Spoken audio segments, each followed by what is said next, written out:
For over 3,000 years, Egypt was ruled by some of history's most enigmatic and extraordinary leaders, known to us as the pharaohs. These kings, their names shrouded in myth and their monuments standing tall against the passage of time, guided one of the world's most compelling civilizations. The pharaohs did more than command armies and commission pyramids. They were the very center of Egypt's spiritual, political, and cultural life. Understanding who the pharaohs were is to unlock the story of ancient Egypt and to glimpse the ultimate blend of divinity and royalty that shaped a civilization.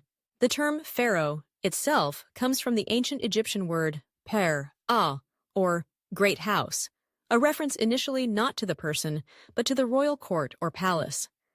Over time, this term became synonymous with the office and its holder, the king of Egypt, in whose shadow every aspect of Egyptian society existed. But pharaohs were more than political leaders or monarchs. They were considered living gods, intermediaries between the mortal world and the immortal, the very embodiment of the divine order known as Ma'at. Egyptian kingship was unique, rooted in both earthly necessity and spiritual destiny. According to Egypt's beliefs, the very prosperity and stability of the kingdom flowed from the pharaoh's ability to maintain Ma'at, a cosmic balance of truth, justice, harmony, and order. The pharaoh was the principal guardian of this equilibrium, championing the gods of Egypt and standing as a bulwark against the forces of chaos, or Isfet. In every action, the pharaoh took on the immense responsibility of safeguarding the world from collapse, not just ruling, but upholding the very fabric of existence. Who, then, became a pharaoh? The title was usually hereditary, passed from father to son, with some exceptional queens assuming the office. Egyptian records, carved in stone or painted in tombs, recount the divine origins of each new ruler. Myth held that the incoming pharaoh was the earthly son of a god, usually the mighty sun god Ra or the ancient god Amun.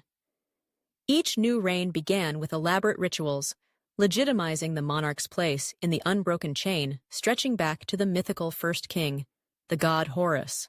To be a pharaoh meant absorbing a vast range of roles. The pharaoh was a warrior, leading armies into battle or overseeing the defense of Egypt's borders.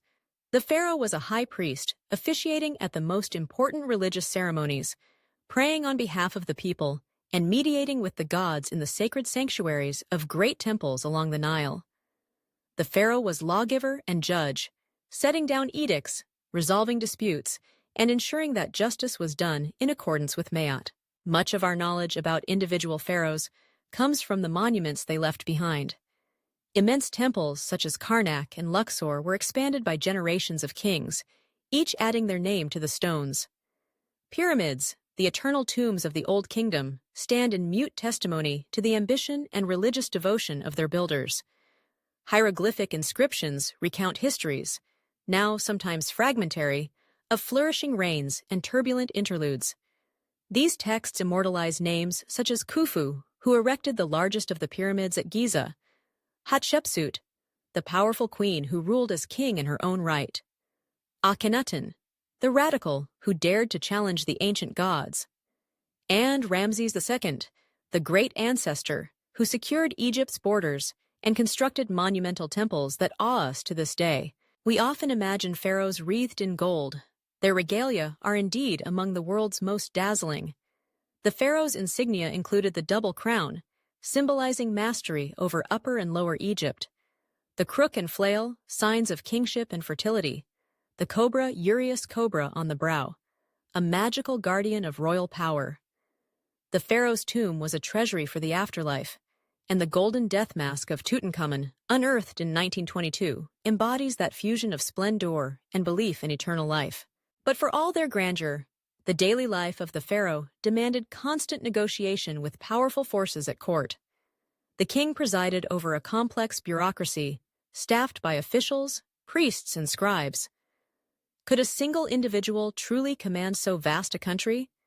In practice, pharaohs relied on trusted advisors. The vizier led the government, and nobles obediently carried out royal will in distant provinces. Egypt's stability often depended not only on the pharaoh's charisma and wisdom, but on the smooth operation of a society that prized continuity and reverence for tradition. The pharaoh was central, too, in Egypt's responses to war and foreign challenge. The history of the New Kingdom is written in the accounts of battles, such as Thutmose III's campaigns in the Levant, or Ramses II's legendary clash with the Hittites at Kadesh. In these narratives, the pharaoh was painted as an invincible warrior, standing alone amid chaos, bent bow in hand, symbolizing the power and courage that Egypt expected of its king. Pharaohs also shaped the country through the patronage of art and architecture. The greatest building projects were not simply displays of vanity, they were acts of devotion, offerings to please the gods and provide for the pharaoh's spirit after death. Under the pharaoh's gaze, farms flourished, irrigation channels were built, and cities grew. Enormous resources were mobilized to build tombs in the Valley of the Kings, to mine for precious stones, and to commission statues that projected the pharaoh's might for all eternity.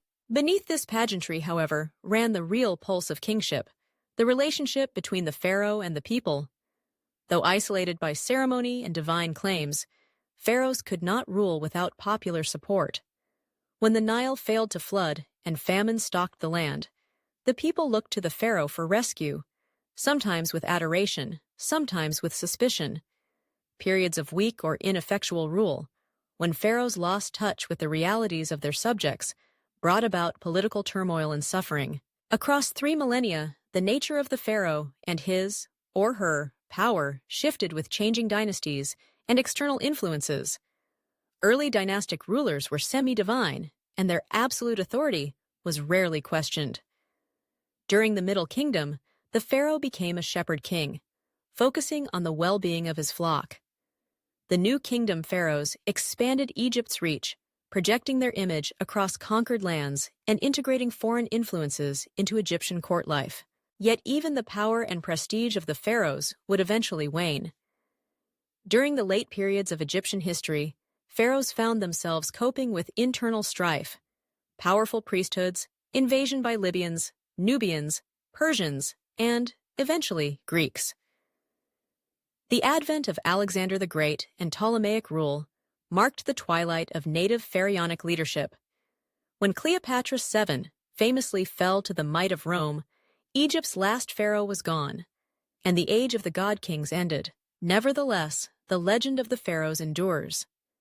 Their enduring monuments, their names inscribed on temple walls and obelisks, their faces preserved for millennia in shrouds and masks, each contributes to the allure that surrounds them. How have they captured our imagination so thoroughly? Perhaps it is because they occupy a unique space in human history, rulers who were more than mere mortals, kings who aspired to godhood, symbols of the possibility and the peril of ultimate power. Modern archaeological discoveries continue to shed light on the lives and deeds of these kings. Hieroglyphs decoded by the Rosetta Stone opened the floodgates of knowledge about individual rulers, their successes and failures. CT scans and DNA testing on royal mummies have begun to answer questions about ancestry, illness, and even the circumstances of certain deaths. The study of the pharaohs is thus not a closed book, but a living story constantly revised and enriched as new evidence emerges. Beyond the artifacts and chronicles, the legacy of the pharaohs endures in the culture and memory of Egypt. The pyramids, sphinxes, and towering temples inspire awe not just for their architectural audacity, but for the vision of greatness they represent. Egyptians today take pride in their ancient heritage, regarding the pharaohs as foundational figures, not only in Egypt's story, but in that of humankind.